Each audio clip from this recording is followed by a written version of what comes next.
Bienvenue. Dans cette vidéo, nous allons voir comment installer le serveur DHCP sous CentOS 8.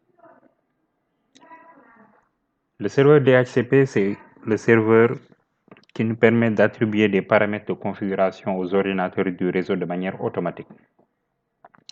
Donc, si on a un grand réseau, au lieu de parcourir le réseau et de fixer manuellement les paramètres, mieux vaut configurer ce service-là qui nous permettra de faire cette tâche. Sous CentOS 8, pour configurer le serveur, on va y aller pas à pas. D'abord, les opérations de base. Le serveur a déjà son nom. Il a également ses paramètres. Donc, je vais vérifier juste ici. Voilà, le serveur a ses paramètres. Il utilise 192.168.0.1 et le masque, je l'ai ici. Donc, les opérations de base, c'est bon. En deuxièmement, maintenant, on va vérifier est-ce que le paquet dont on a besoin pour héberger ce service-là est présent. Pour cela, je vais juste mettre RPM, moins QA, donc de lister les paquets installés, mais en listant de ne lister que les paquets contenant la chaîne de caractères DHCP. Ici, on a le DHCP Common Client et le DHCP Lips. Mais le paquet permettant d'avoir le service, on ne l'a pas. Ce paquet-là peut poser problème. Pourquoi? Parce que ceux qui sont habitués à travailler sur CentOS 7, par exemple, le paquet s'appelait DHCP-version, par exemple DHCP 4.1, etc. Sous CentOS 8, le nom a un peu changé. Au lieu de DHCP-version, numéro de version, ici on a DHCP-serveur. Donc on va procéder à, donc le paquet n'est pas installé, il faudra procéder à son installation. Pour son installation ici, nous allons utiliser l'installation manuelle. Donc je vais mettre ici le DVD. Connect. Voilà, le DVD est connecté. Je vais procéder au montage.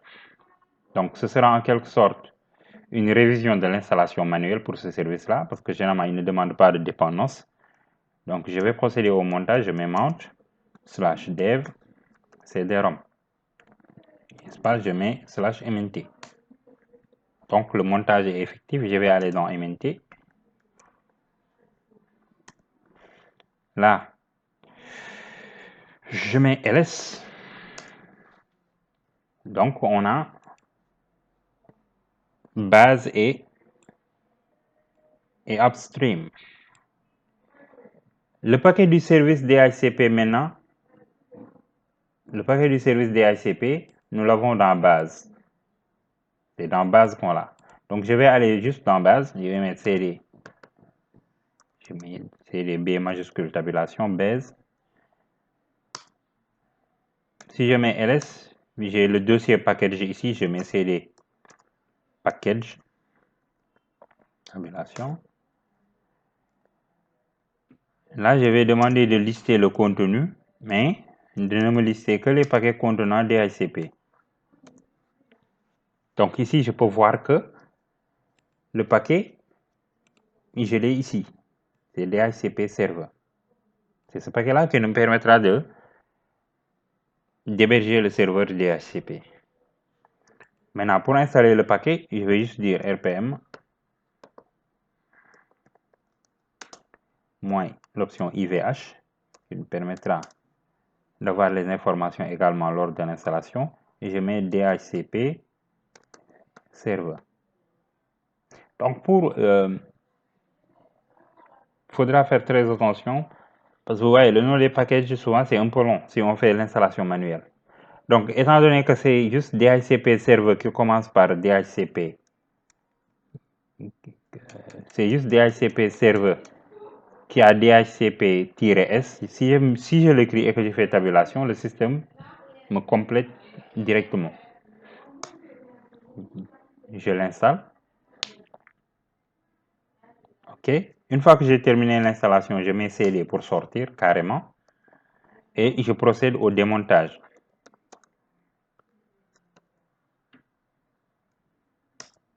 Ensuite, j'éjecte le disque.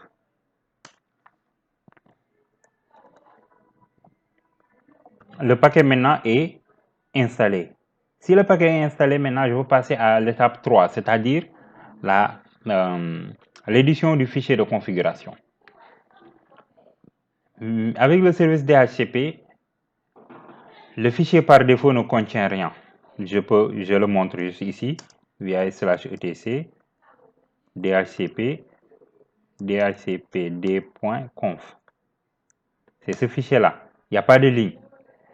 Maintenant, on me dit que si /usr share doc, DHCP, etc. Donc, je peux créer le fichier, je vais créer le fichier en me basant sur ce fichier-là.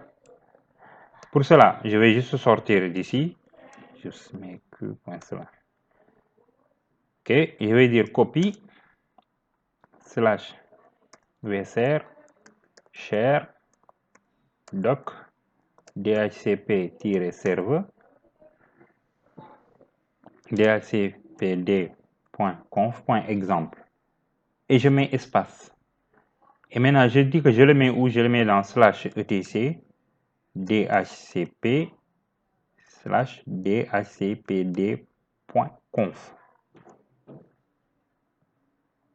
Si tout se passe bien, on me dit, voulez-vous écraser? Je mets Y, yes. OK. Et là, maintenant, je peux ouvrir le fichier. Si je rouvre le fichier maintenant, on verra qu'il y a du contenu. Il y a du contenu. Et là, je vais numéroter.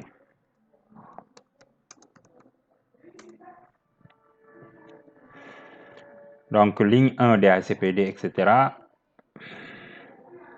Les lignes qui vont nous intéresser ici, ce sera à partir de la ligne 17, 18 plutôt, 18, ligne 18, autoritative, je vais l'activer. Donc, ligne 18, il faut enlever le dièse devant la ligne. Ensuite, je vais descendre ici. Les lignes qui vont nous intéresser, c'est les lignes 47 à 47 à 52. Voilà. Mais on va le voir en détail. La ligne 47, subnet, nous permet de déclarer notre réseau. Subnet, on va déclarer notre réseau. C'est 192.168.0.0. Espace netmask nous permet de déclarer notre masque. Range nous permet de déclarer la plage de distribution. Donc, on va commencer à distribuer à partir de 192.168.0.10 jusqu'à espace 192.168.0.1 OK. Option domaine name adresse, domaine name serveuse. Cette option, la ligne 49, nous permet de déclarer l'adresse de notre serveur DNS. Le serveur DNS, on va l'héberger ici, donc on va le mettre directement. 192.168.0.1. Donc on va l'héberger sur le serveur, on verra plus tard la configuration. Option domaine name serveuse. Ici, on va mettre le domaine qu'on va configurer. Nous, on va configurer barras.net. Barras.net. Option routeuse nous permet de définir la passerelle par défaut. La passerelle par défaut, on va dire que c'est notre serveur. Option broadcast adresse nous permet de déclarer l'adresse de broadcast du réseau. L'adresse de broadcast, c'est 192.168.0.255. Donc, pour le résumer,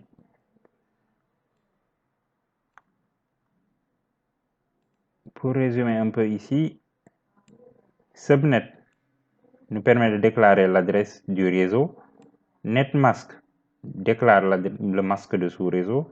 Range nous permet de déclarer la plage de distribution. Donc, on va donner de 192.168.0.10 jusqu'à 192.168.0.100. Ligne 49, option domaine name servers nous permet de déclarer l'adresse du serveur DNS. Non, nous, on a mis notre adresse parce que le DNS, on va l'héberger ici. Option domaine name byras.net. Nous, on a mis byras.net parce que c'est le domaine qu'on va configurer avec le DNS. Option routeuse, ligne 51 nous permet de déclarer la passerelle par défaut. Donc, pour sortir du réseau, on va demander de passer par le serveur. Et option broadcast adresse nous permet de déclarer l'adresse de broadcast du réseau.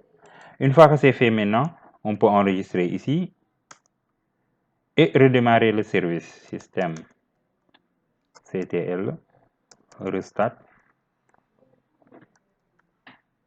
DHCP-D. Si le système vous renvoie des lignes, il faudra voir les lignes qui sont renvoyées parce que c'est sur ces lignes-là que vous avez les erreurs. Donc, vous rouvrez, vous numérotez. Moi, ça ne m'a renvoyé aucune ligne. Ça veut dire qu'il n'y a pas d'erreur sur le fichier de configuration. Donc, ça, c'était pour redémarrer le service. Donc, je vais demander maintenant d'activer le service au démarrage. Système CTL, je vais dire Enable. DHCP-D. Donc, de ce fait, une fois que le système sera chargé, le DHCP sera lancé automatiquement. Ensuite, il me faut paramétrer le pare-feu, demander de laisser passer, d'autoriser le service. -add service égale DHCP espace -, permanent. On me dit success et je redémarre le pare-feu. Firewall -cmd -reload.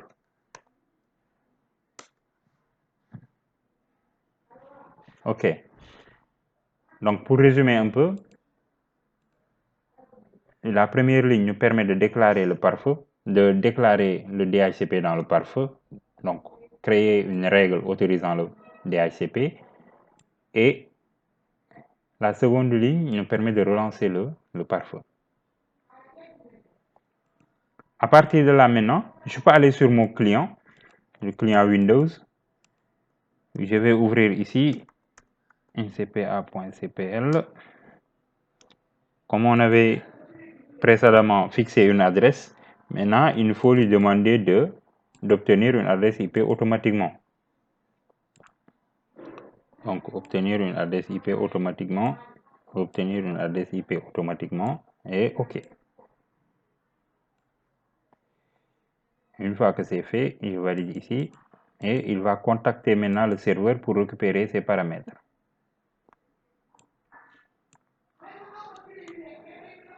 J'attends juste un peu qu'il récupère ses paramètres auprès du serveur. OK. Il a récupéré ses paramètres. Donc ici, je mets réseau public. OK, fermé. Voilà, réseau 5.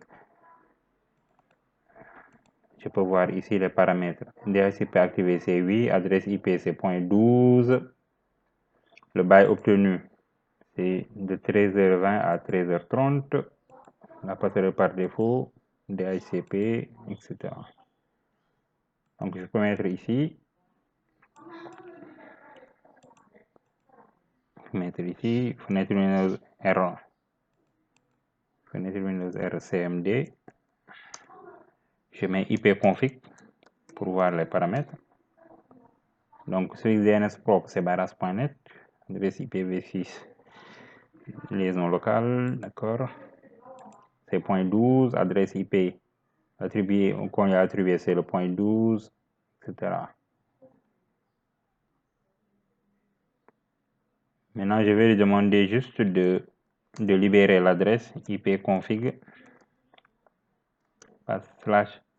/release, de libérer l'adresse et de renouveler.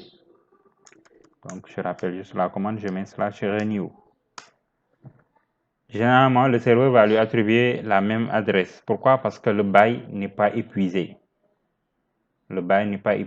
Donc, Si le bail n'est pas épuisé, généralement, si vous demandez de renouveler, le serveur vous confirme votre adresse. Pour résumer, on a procédé à l'installation du serveur DHCP, donc qui est le service qui nous permet d'attribuer des paramètres de configuration aux ordinateurs du réseau. Pour sa configuration, on a installé le paquet manuellement. Si on devait l'installer en ligne, on allait juste mettre yum install DHCP serveur espace -y. Donc ça, c'est l'installation en ligne. Mais nous, on l'a fait avec l'installation manuelle en utilisant le CD et en utilisant le dossier base OS. C'est dans base OS qu'on a le paquet du DHCP. Après, on a fait les tests. Maintenant, ici, sur le serveur, je vais juste demander de montrer 4/var lib DHCP cpd dhcpd.lise. Dans dhcpd.lise, on a les baux d'adresse, donc les adresses qui ont été affectées. Le système me dit que ici, il a affecté l'adresse 12 à la machine qui s'appelle Win7. Donc Win7, c'est la machine là. Donc si je viens ici et que je dis hostname par exemple,